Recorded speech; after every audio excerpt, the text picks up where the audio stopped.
مرتبہ نبی کریم صلی اللہ علیہ وسلم نے صحابہ کرام کو خطاب کرتے ہوئے فرمایا کہ الا اخبرکم بخیارکم، کیا میں تمہیں یہ نہ بتاؤں کہ تم میں سب سے اچھے لوگ کون ہیں؟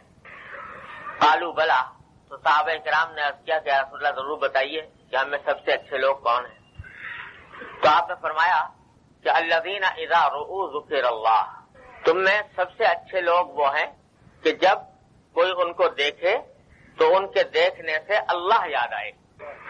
تم میں سب سے اچھے لوگ وہ ہیں کہ جن کو دیکھنے سے اللہ یاد آئے۔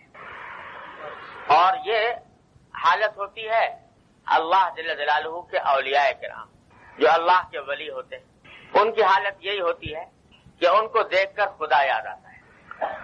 اور یہ حالت کسی ایک زمانے کے ساتھ خاص نہیں کوئی یہ سمجھے کہ یہ بات صرف صحابہ کرام کے زمانے کے حد تک تھی یا بعد کے، نہیں، قیامت تک ایسے لوگ انشاءاللہ باقی رہیں گے کہ جن کو دیکھنے سے خدا یاد آئے، اللہ یاد آئے۔ اور ہوتا کیسے ہے؟ ہوتا اس طرح ہے کہ جب کوئی اللہ کا بندہ اللہ جل جلالہ کو کثرت سے یاد کرتا ہے، ذکر اللہ تبارک و تعالیٰ کا ذکر کثرت سے کرتا ہے، صبح شام اور اٹھتے بیٹھتے چلتے پھرتے اللہ جل جلالہ کی یاد اس کے دل میں سما جاتی ہے، تو اس کے ظاہر اور اس کے چہرے، اس کی چال ڈھال، اس کی نقل و حرکت، اس کی ادا میں اللہ تبارک و تعالیٰ کا ذکر سما جاتا ہے۔ اور جب وہ سما جاتا ہے تو دیکھنے والا جب ان کو دیکھے گا تو اللہ یاد آئے۔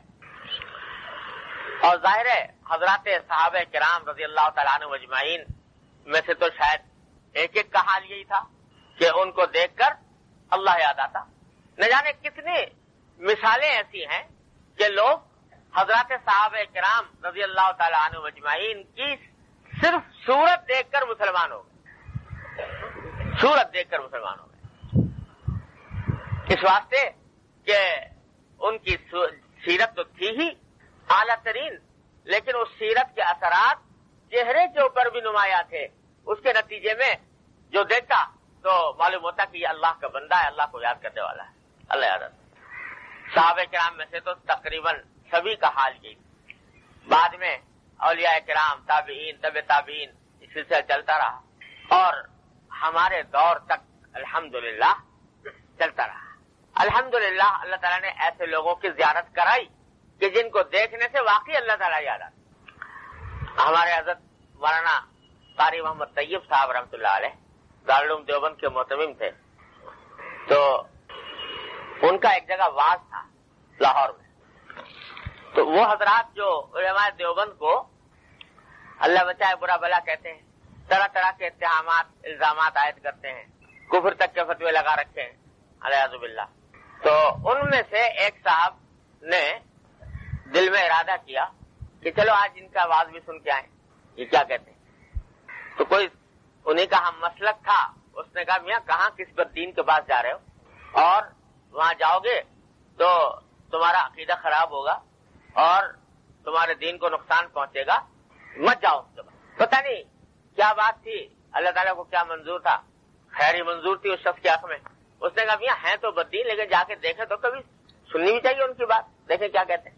تو وہ آگے، وہ خود اپنا واقعہ بیان کرتے ہیں کہ میں آ گیا سننے کے لیے، ذہن میں یہ تھا کہ کوئی بڑا کافر اکبر، کوئی کافر ملحد بے دین قسم کا بدعقیدہ آدمی وہ آئے گا، آ کے کوئی ایسی فاسد عقیدے والی باتیں کرے گا۔ کہتے ہیں کہ جس وقت حضرت قاری محمد طیب صاحب رحمۃ اللہ علیہ آ کر بیٹھے واز کرنے کے لیے، لوگوں نے بتایا کہ یہی ہیں، تو وہ کہتے ہیں کہ میں دیکھتے ہی فوراً میرے دل میں یہ بات آئی کہ یہ آدمی جھوٹا نہیں ہوتا، یہ آدمی جھوٹا نہیں ہوتا۔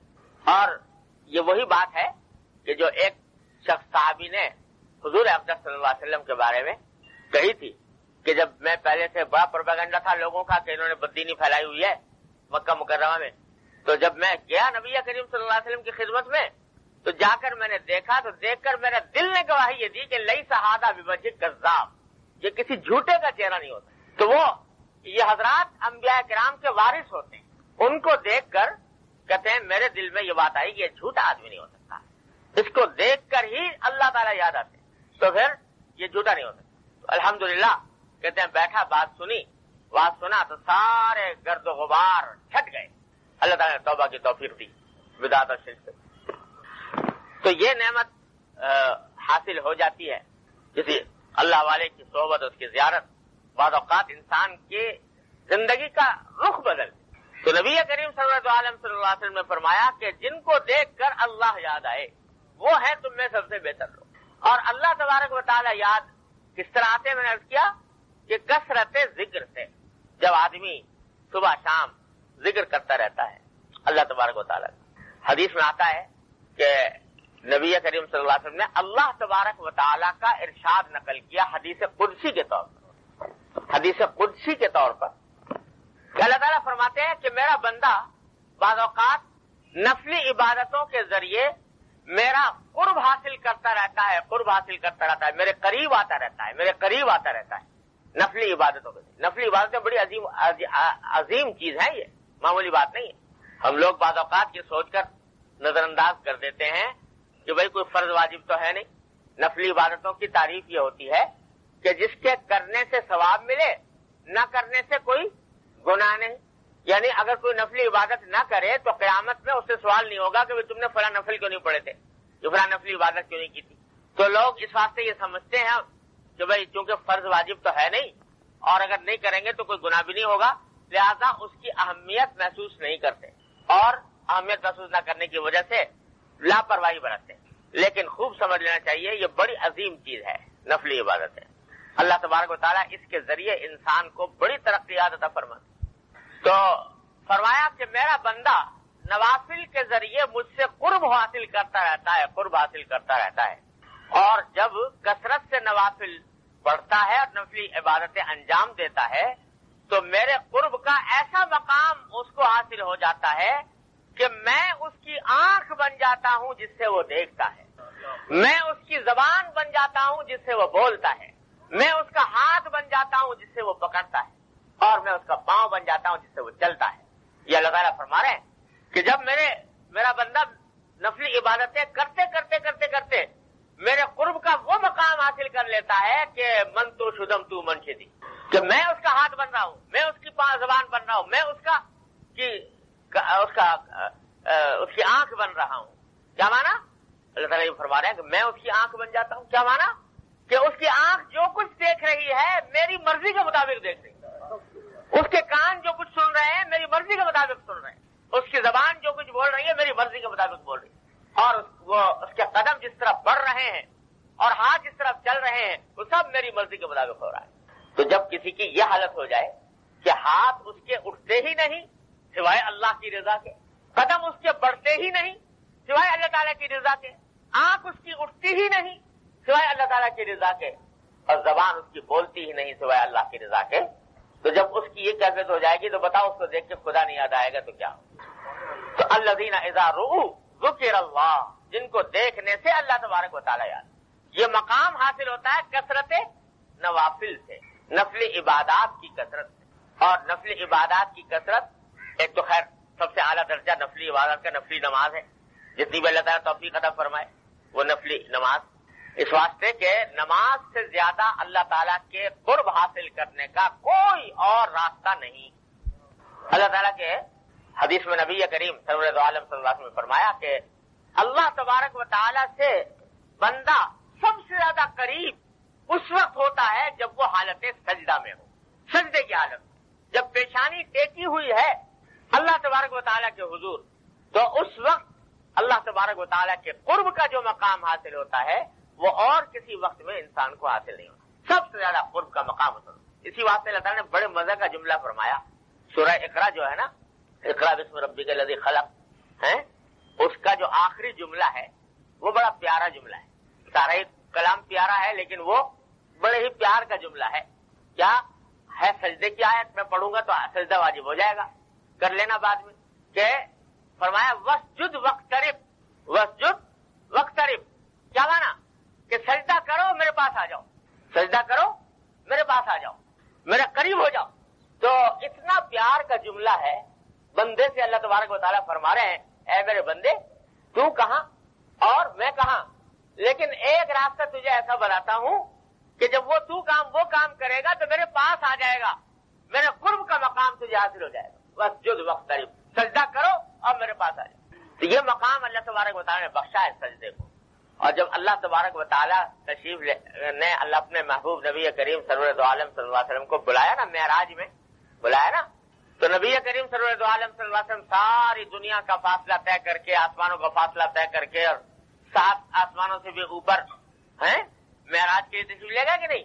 اور اتنے اوپر تشریف لے گئے کہ ایک مرحلے پہ جا کر جبریل بھی کہہ گئے کہ بس اب آگے میں نہیں بڑھ سکتا، آگے میری حد ختم، اب آپ ہی آگے جا سکتے۔ وہاں تک بلایا اللہ تعالیٰ نے، اس وہ مقام عطا فرمایا۔ تو جب جانے لگے واپس تو گویا زبان حال سے نبی کریم صلی اللہ علیہ وسلم نے عرض کیا کہ یا اللہ، آپ نے مجھے تو یہ مقام بخش دیا معراج کا، اتنا اونچا اپنے قرب کا، میری امت کا کیا بنے گا؟ میری امت یہ مقام کیسے حاصل کرے؟ تو اللہ تبارک و تعالیٰ نے تحفہ دیا جاتے ہوئے 5 نمازوں، کیا یہ لے جاؤ، اور اس کا نتیجہ یہ ہوگا کہ جو تمہارا امت کا بندہ یہ نماز پڑھے گا تو نماز میں جب سجدہ کرے گا تو اس کو اس کی استعداد کے مطابق معراج حاصل ہوگی۔ اسی وقت فرمایا کہ الصلاۃ معراج المؤمنین، نماز مومنوں کی معراج، نماز مومنوں کے معراج۔ تو اس کے لیے راستہ اللہ نے یہ بتا دیا کہ پیشانی زمین پر ٹیک دو، سر بر قدم حسن قدم بر کلہو تاج، جب پیشانی وہاں ٹیک دی تو ساری دنیا کے بادشاہتیں اور کلہو تاج وہ سب قدموں کے۔ یہ ایک سجدہ جسے تو گراں سمجھتا ہے، یہ ایک سجدہ جسے تو گراں سمجھتا ہے 1000 سجدوں سے دیتا ہے آدمی کو نجات۔ جب یہ پیشانی وہاں جا کے ٹیک دی تو پھر اور کہیں سجدہ کرنے کے لیے یہ پیشانی کہیں اور نہیں تھی۔ یہ مقام اللہ تبارک و تعالیٰ نے اس سجدے کو بخشا ہے، اللہ تبارک و تعالیٰ نے وہ مقام عطا فرمایا ہے سجدے۔ اللہ اکبر۔ ہمارے مجذوب صاحب رحمۃ اللہ علیہ، حضرت تھانوی رحمۃ اللہ علیہ کے جو خلیفہ تھے اور بڑے اچھے شاعر بھی تھے، تو وہ فرماتے ہیں کہ میں جب سجدے میں سر رکھ دوں زمین کو آسماں کر دوں، میں جب سجدے میں سر رکھ دوں زمین کو آسماں کر دوں، یعنی جب سجدے میں سر رکھ کے اللہ تبارک و تعالیٰ سے مناجات کا سلسلہ شروع ہو جائے، اللہ تبارک و تعالیٰ سے مانگنے کا سلسلہ شروع ہو جائے تو یہ زمین آسمان بن جاتی، زمین کو آسمان کر۔ تو تصور عرش پر ہے، وقف سجدہ ہے جبیں میری، تصور عرش پر ہے، وقف سجدہ ہے زمین میری، تو میرا پوچھنا کیا آسماں میرا زمین میں۔ جب اللہ تبارک و تعالیٰ کے سامنے سر رکھ دیا جائے تو حقیقت یہ ہے کہ جن کو اس سجدے کی لذت سے اللہ تعالیٰ نے آشنا فرما دیا، ساری دنیا کی ساری لذتیں ہیٹ ہیں اس کے آگے، یہ مقام قرب ہے۔ تو اس واسطے نوافل، اور نوافل میں بھی نفلی نماز، سجدے جس میں سجدے زیادہ ہوں، لمبے ہوں، سجدے ہوں، وہ انسان کے لیے اللہ تبارک و تعالیٰ کے قریب جانے کا سب سے بہترین ذریعہ ہے۔ لیکن نفلی عبادتیں نماز کے ساتھ خاص نہیں، بلکہ ہر وہ کام جو اللہ جل جلالہ کی رضا کا کام ہو وہ سب اسی میں حکم میں داخل ہے۔ لہذا اگر کسی کے ساتھ تم حسن اخلاق سے پیش آ رہے ہو، حدیث میں آیا نا کہ کسی مسلمان سے کھلے ہوئے چہرے کے ساتھ ملنا بھی صدقہ ہے، بشاشت کے ساتھ کھلے ہوئے چہرے کے ساتھ ملنا بھی صدقہ ہے۔ جب اس نیت سے یہ کام کر رہے ہو کہ میں یہ کام اللہ جل جلالہ کے رضا کی خاطر اور سرکار دو عالم صلی اللہ علیہ وسلم کی سنت کی اتباع میں کر رہا ہوں، تو اس سے بھی وہی تقرب حاصل ہوگا انشاءاللہ۔ جتنی طاعات ہیں، اور ایک مومن کے لیے طاعات غیر متناہی ہے، یاد رکھو، وہ کوئی گنتی نہیں ہے ان کی، اتنی غیر متناہی ہے۔ اگر انسان اپنی زندگی کو اتباع سنت کے سانچے میں ڈھال لے تو اس کا ایک ایک لمحہ طاعت ہے، کوئی لمحہ طاعت سے خالی نہیں۔ یہاں تک کہ جو گھر میں کھا رہا ہے تو وہ بھی طاعت ہے، پی رہا ہے تو وہ بھی طاعت ہے، گھر والوں سے باتیں کر رہا ہے وہ بھی طاعت، اور جب وہ بھی طاعت ہے تو ان سب سے اللہ تبارک و تعالیٰ کا تقرب حاصل ہو۔ تو یہ قرب نفلی عبادات طاعات کے ذریعے جتنا انسان قریب ہوتا جاتا ہے تو اسی کے نتیجے میں یہ کیفیت بڑھتی جاتی ہے کہ الذین اذا رؤوا ذکر اللہ، جن کو جو نظر آ جائے تو اللہ یاد آ جائے، اللہ کو یاد۔ تو بھائی، اور جب یہ بات پیدا ہو جاتی ہے کہ دیکھنے سے اللہ یاد آئے تو وہ آدمی مجسم دعوت ہوتا ہے، مجسم تعلیم ہوتا ہے، اس کو دیکھ کر دین کی دعوت خود بخود پہنچتی ہے اور دین کی تعلیم خود بخود پہنچتی ہے. تو لہذا اس کے نام اعمال میں، اس کی نیکیوں میں اضافہ ہوتا چلا جائے. جو بات نبی کریم صلی اللہ علیہ وسلم بیان فرما رہے ہیں یہ محض ایک واقعے کے طور پر تو نہیں. جو بھی واقعہ بیان فرماتے ہیں نبی کریم صلی اللہ علیہ وسلم وہ محض واقعہ بیان کرنا مقصود نہیں ہوتا. مقصود ہوتا ہے ہم سب کو یہ تعلیم دینا کہ ایسا بننے کی کوشش کرو، ایسا بننے کی کوشش کرو. اور کوشش کا راستہ وہی ہے کثرت نوافل، کثرت طاعات، اللہ تبارک و تعالیٰ کے تقرب حاصل کرنے کے مختلف اسباب کو اہتمام اور پابندی کے ساتھ اختیار کرنا. یہی کہا جا رہا ہے در حقیقت. اس حدیث میں ہمیں سبق یہ دیا جا رہا ہے کہ ایسے بننے کی کوشش کرو کثرت نوافل سے، کثرت طاعات سے. اللہ تبارک و تعالیٰ اپنی رحمت سے، اپنے فضل و کرم سے ہمیں بھی اس کا کوئی حصہ عطا فرما دے. آگے حدیث میں فرمایا کہ پہلے تو آپ نے یہ فرما دیا کہ بھئی کیا تمہیں وہ نہ بتاؤں، وہ لوگ کہ جو تم میں سب سے اچھے ہیں. صحابہ نے کیا کیا سنا ضرور بتائیے. تو پھر فرمایا کہ جن کو دیکھ کر خدا یاد آئے. پھر بعد میں آپ نے پوچھا کہ الا اخبرکم بشرارکم، کیا میں تمہیں یہ نہ بتاؤں کہ تم میں بدترین لوگ کون ہیں، سب سے بدتر لوگ. قالوا بلا، صحابہ کرام نے کیا جی ہاں ضرور بتائیے، وہ بھی بتائیے کہ کون بدتر ہے. تو فرمایا المشاؤون بالنمیمہ، المفسدون بین الاحبہ، الباغون البراء العنت، الباغون البراء العنت. اللہ فرمایا سب سے بدتر لوگ وہ ہیں جو چغلی کھانے والے، چغلی کھانے والے جسے اردو میں کہتے ہیں لگاوا دوئی کرنے والے. ادھر کی بات ادھر نقل کر دی، مقصد ہے فساد پھیلانا. چغلی کھانے والے، مفسدون بین الاحبہ، محبت کرنے والوں میں فساد ڈالنے والے. جو آپس میں محبت کرنے والے لوگ ہیں ان کے درمیان کوئی ایسا فتنہ کا بیج بو دیا، کوئی ایسی بات کے نقل کر دی جس سے دلوں میں عداوتیں پیدا ہو گئی، دلوں میں کدورت آ گئی، تعلقات میں بال پڑ گیا. محبت کرنے والوں میں کے درمیان فساد ڈالنے والے. اور فرمایا الباغون البراء العنت، بے گناہ اور بے عیب لوگوں میں فساد تلاش کرنے والے. ان کے لیے فساد تلاش کرنے، بیچارے اچھے خاصے بے گناہ آدمی ہے اور چاہتے ہیں کہ یہ بے گناہ جو ہے یہ بدنام ہو جائے اور لوگ جو ہیں اس کو برا سمجھے. اس کی خاطر کوئی ایسا کام کیا جس سے کہ لوگوں کے دل میں اس کی برائی آ گئی. دیکھو نبی کریم صلی اللہ علیہ وسلم فرما رہے ہیں کہ تم میں سب سے بدتر لوگ وہ ہیں. گناہ تو بہت سارے ہیں نا بھائی، شراب پینا بھی گناہ ہے، زنا کرنا بھی گناہ ہے، خنزیر کھانا بھی گناہ ہے، جی جھوٹ بولنا بھی گناہ ہے، رشوت کھانا بھی گناہ ہے، سود کھانا بھی گناہ ہے، سارے ہی گناہ ہیں. لیکن یہ فرمایا کہ تم میں سب سے بدتر لوگ وہ ہیں جو یہ کام کرتے ہیں. کیوں؟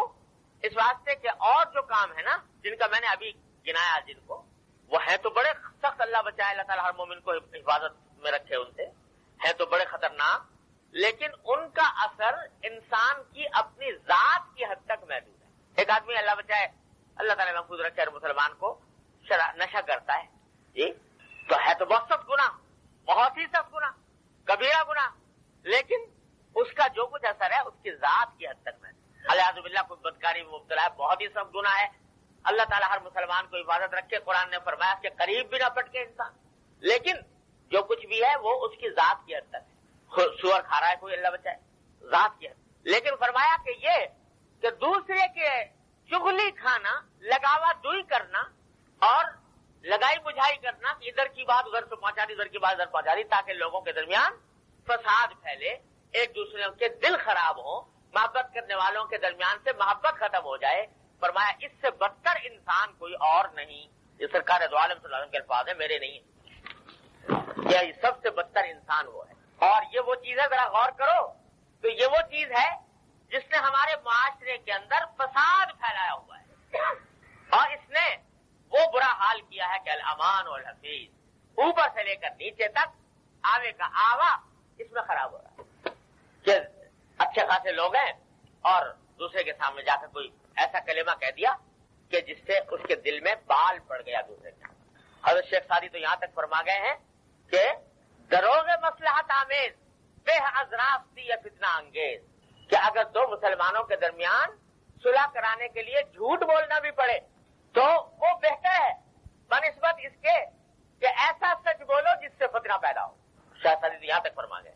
وہاں تو یہاں تک کہا گیا ہے کہ بھائی دو مسلمانوں کے درمیان اگر لڑائی ہے یا آپس میں کوئی ناچاکی ہے تو اس ناچاکی کو دور کرنے کے لیے کچھ ایسا طوریہ تقیہ کر لینا بھی جائز. ایسے الفاظ استعمال کر لینا کہ جس سے دوسرے کی طرف سے آدمی کا دل خوش ہو جائے. مثلا فقہاء کرام نے فرمایا کہ بھائی تم اس سے کہا کہ میں وہ تو تمہارا وہ تو جس سے تمہاری ناچاکی ہے وہ تو تمہارے حق میں دعا کرتا ہے اور دل میں یہ نیت کر لے کہ ہر مسلمان جو ہے نماز کے اندر جو ہے وقف المؤمنین والمؤمنات کہتا ہے کہ نہیں کہتا, اور السلام علیکم علی عباد اللہ الصالحین کہتا ہے. ان کو دو آدمیوں کا محبت سے رہنا گوارا نہیں ہوتا, ہضم نہیں ہوتا.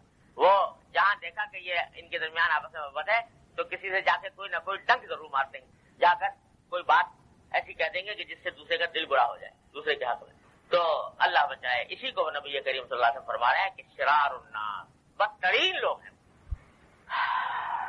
پچھلے بیان کے اندر بھی حدیث آئی تھی لا يدخل الجنت قطان, چغلخور جنت میں نہیں جائے گا, پچھلے حدیث میں. تو وہاں میں نے عرض کیا تھا کہ ایک صورت تو یہ ہوتی ہے کہ کسی شخص کی برائی کرنی پڑ جائے دوسرے کو نقصان سے بچانے کے لیے, تو اس میں تو کوئی حرج نہیں. یہ نہ غیبت ہے نہ چغلی ہے.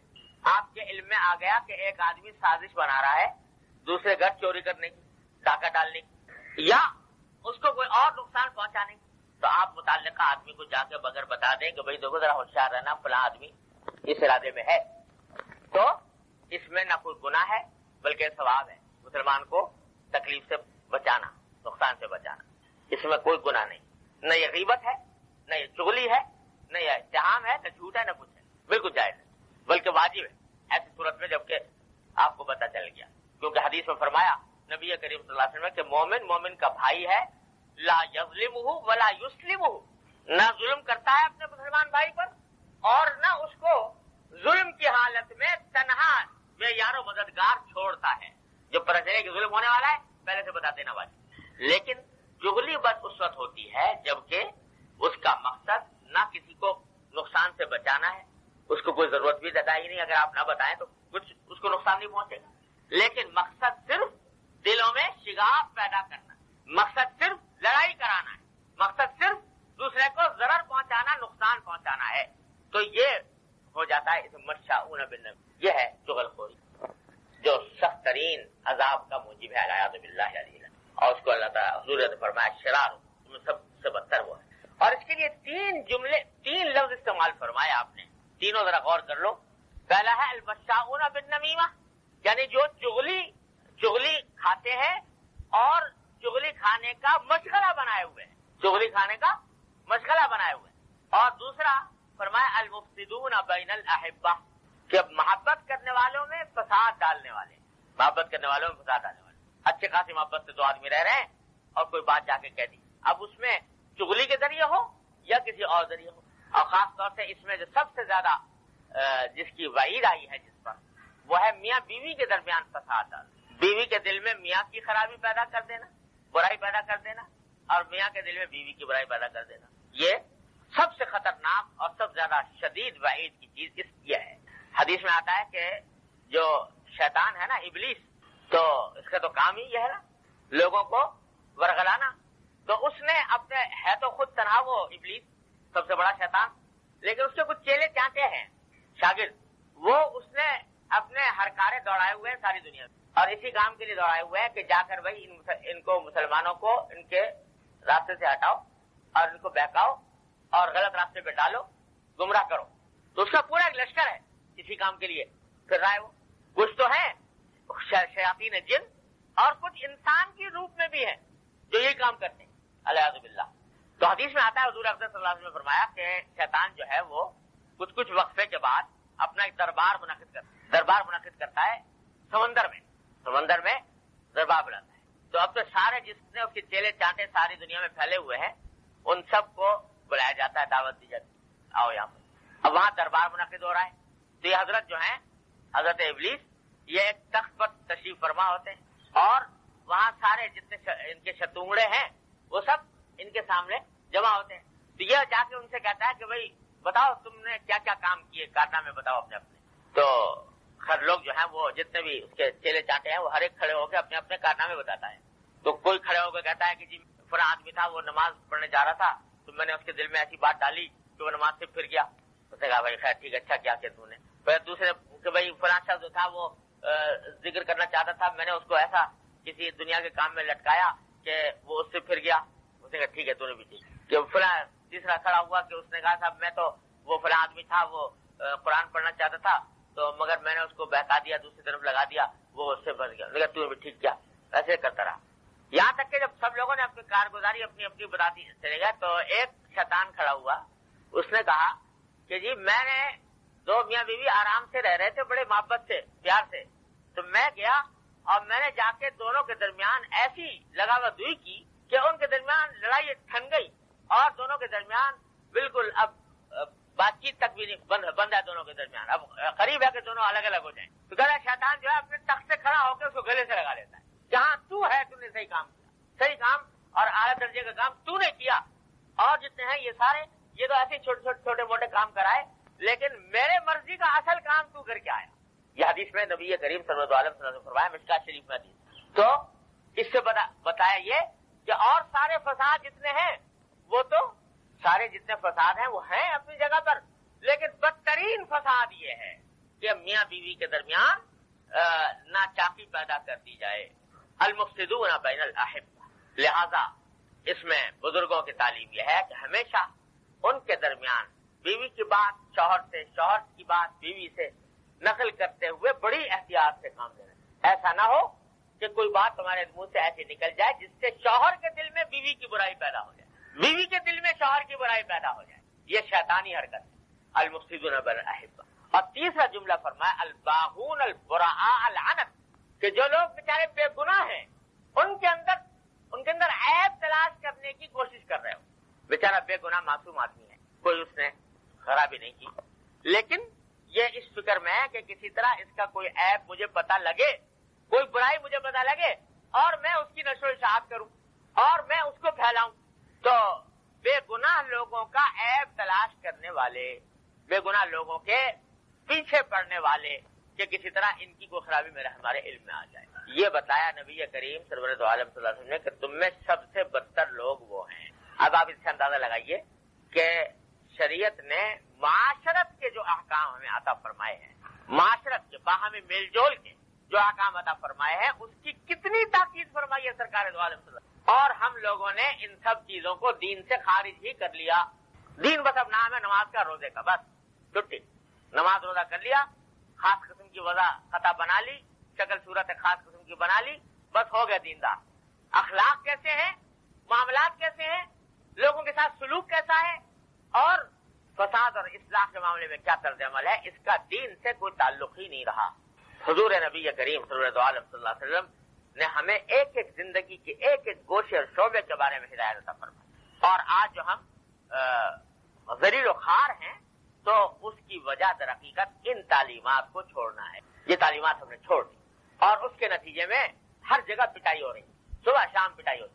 اس واسطے کہ چھوڑ دیا نبی کریم صلی اللہ علیہ وسلم کہ ان تعلیمات کو ترک کر بجائے اصلاح کرنے کے فساد پھیلانے پر لگے ہوئے. حسد ہے بغض ہے نفرتیں ہیں عداوتیں ہیں کٹنائیاں ہیں اور ایک دوسرے کے خلاف بغض بھرا ہوا ہے. اس کے نتیجے میں ہم بھگت رہے ہیں. اللہ تبارک و تعالیٰ اپنی رحمت سے اپنے فضل و کرم سے ہم سب کو ہدایت عطا فرمائے اور حضور کے اس ارشاد پر عمل کرنے کی توفیق عطا فرمائے. لا الہ الا اللہ. اب آگے ایک اور ارشاد ہے حضرت علی رضی اللہ تعالیٰ عنہ کا. عن علی بن ابی طالب رضی اللہ تعالیٰ عنہ قال القائل الفاحشہ والذی یشیع بها فی الاثم سواء. حضرت علی رضی اللہ تعالیٰ عنہ فرماتے ہیں کہ وہ شخص جو بے حیائی کی بات کہے وہ اور جو بے حیائی کی اس بات کو پھیلائے دونوں گناہ میں برابر ہیں. بے حیائی کی بات زبان سے نکالنا یہ گناہ ہے. جیسے گالی دے دینا بے حیائی کی گالی دے دینا مغلظ گالیاں جیسے معاشرے میں پھیلی ہوئی ہے وہ زبان سے نکالنا یہ کیا ہے گناہ ہے. اور اسی طرح کوئی ایسی بات جو فحاشی کی بات ہو وہ زبان سے نکالنا یہ گناہ ہے.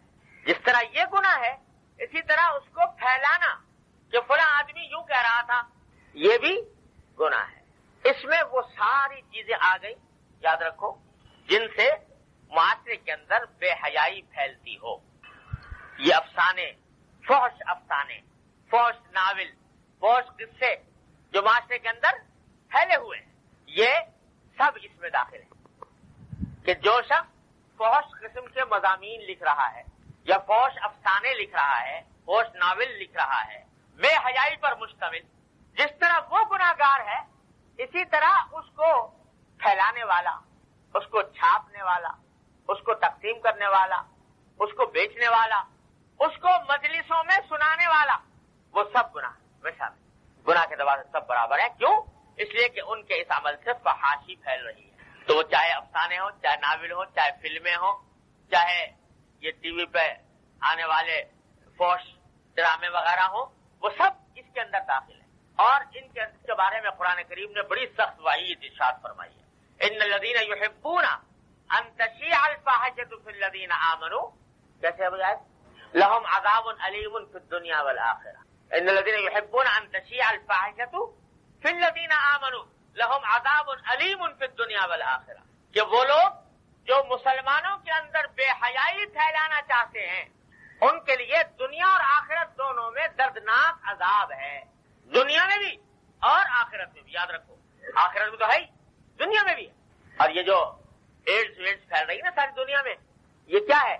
یہ اسی فحاشی کا عذاب ہے جو اللہ تعالیٰ نے بھیجا ہے اس قوم کو۔ اور یہ ایک حدیث ہے، نبی کریم صلی اللہ علیہ وسلم نے ارشاد فرمایا کہ جب کسی قوم میں فحاشی پھیلے گی تو اللہ تبارک و تعالیٰ اس کو ایسے ایسے امراض میں مبتلا فرمائیں گے کہ جس کا نام بھی ان کے آباء و اجداد نے نہیں سنا ہوگا۔ یہ فرما رہے ہیں حضور 14 سال پہلے۔ اب ایڈز کا نام کبھی ہمارے باپ دادا نے سنا تھا کبھی کہ ایڈز کیا چیز ہوتی ہے؟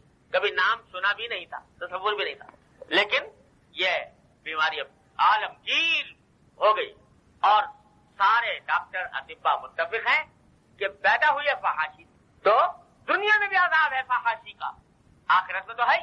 ان الذین یحبون ان تشیع الفاحشۃ فی الذین آمنوا لہم عذاب علیم فی الدنیا والآخرہ، دنیا اور آخرت میں عذاب ہے۔ تو یہ اتنی زبردست وعید ہے فحاشی پھیلانے والے کو۔ ارے اگر کہیں کوئی واقعہ ہوا بھی خدا نہ کرے، تو اس واقعے کو چھپانے کی ضرورت ہے، پردہ ڈالنے کی ضرورت ہے، مٹی ڈالنے کی ضرورت ہے، تاکہ اس کا چرچا نہ ہو، والعیاذ باللہ، چرچا بھی نہ ہو۔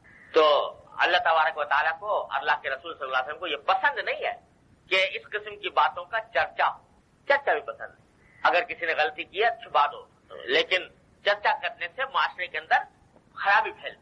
تو اس لیے فرمایا کہ جو فحاشی کرنے والا جتنا گناہ گار ہے، اس فحاشی کا چرچا کرنے والا اور اس کو آگے بڑھانے والا وہ بھی اتنا ہی گناہ گار ہے۔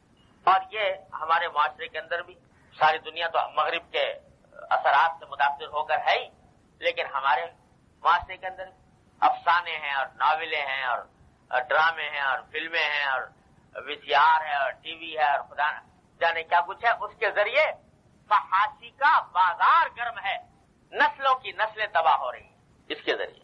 اللہ تعالیٰ اپنی رحمت سے ہمیں نجات عطا فرمائے اس عذاب سے۔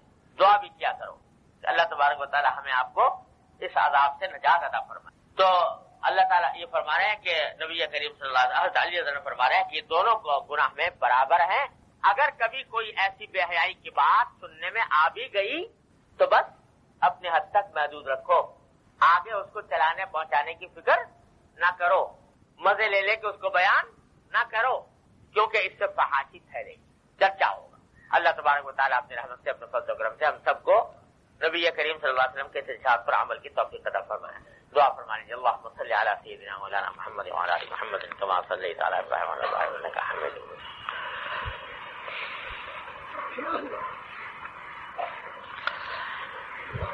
ربنا ظلمنا انفسنا وان لم تغفر لنا وترحمنا لنكونن من الخاسرين ربنا ظلمنا انفسنا وان لم تغفر لنا وترحمنا لنكونن من الخاسرين ربنا ظلمنا انفسنا وان لم تغفر لنا وترحمنا لنكونن من الخاسرين ربنا آتنا في الدنيا حسنة وفي الآخرة حسنة وقنا عذاب النار یا ارحم الراحمین اپنے فضل و کرم و رحمت سے ہمارے تمام گناہوں کو معاف فرما. یا اللہ ہمارے تمام چھوٹے بڑے خفیہ علانیہ ہر طرح کے گناہوں کو معاف فرما. اے اللہ اپنی رحمت سے ہمارے تمام گناہوں کی مغفرت فرما. اللهم اغفر لنا ما قدمنا وما اخرنا وما اسررنا وما اعلنا وما انت اعلم به منا یا من لا تضره الذنوب ولا تنقصه المغفرة. اغفر لنا ما لا يضرك اغفر لنا ما لا يضرك اغفر لنا وهب لنا ما لا ينقصك واغفر لنا ما لا يضرك یا ارحم الراحمین. یا ارحم الراحمین اپنے فضل و کرم اپنی رحمت سے ہمارے تمام گناہوں کو معاف فرما. یا اللہ ہمارے اعمال و اخلاق کی اصلاح فرما. اے اللہ ہمیں اتباع سنت کی توفیق کامل اور راسخ عطا فرما. یا اللہ جو کچھ ہم نے پڑھا اور سنا ہے اپنی رحمت سے اس پر عمل کی توفیق عطا فرما. یا اللہ ہم بے ہمت ہیں ہمیں ہمت عطا فرما. ہم بے حوصلہ ہیں حوصلہ عطا فرما. اے اللہ ہر طرح کے شر اور فتنے سے ہماری حفاظت فرما. یا ارحم الراحمین ہمیں اپنے تمام حقوق اور واجبات کی ادائیگی کی توفیق عطا فرما. یا اللہ اپنی رحمت سے ہر طرح کی حق تلفیوں سے ہماری حفاظت فرما. ہر طرح کی ناچاکیوں سے ہماری حفاظت فرما. یا اللہ ہمارے ظاہر و باطن کی اصلاح فرما. اے اللہ ہمارے ظاہر و باطن کی اصلاح فرما. یا اللہ ہماری ظاہری اور باطنی بیماریوں کو دور فرما. یا اللہ اپنی رحمت سے اپنے فضل و کرم سے ہمارے متعلقین میں جو لوگ بیمار ہیں انہیں شفا کامل و عاجل عطا فرما.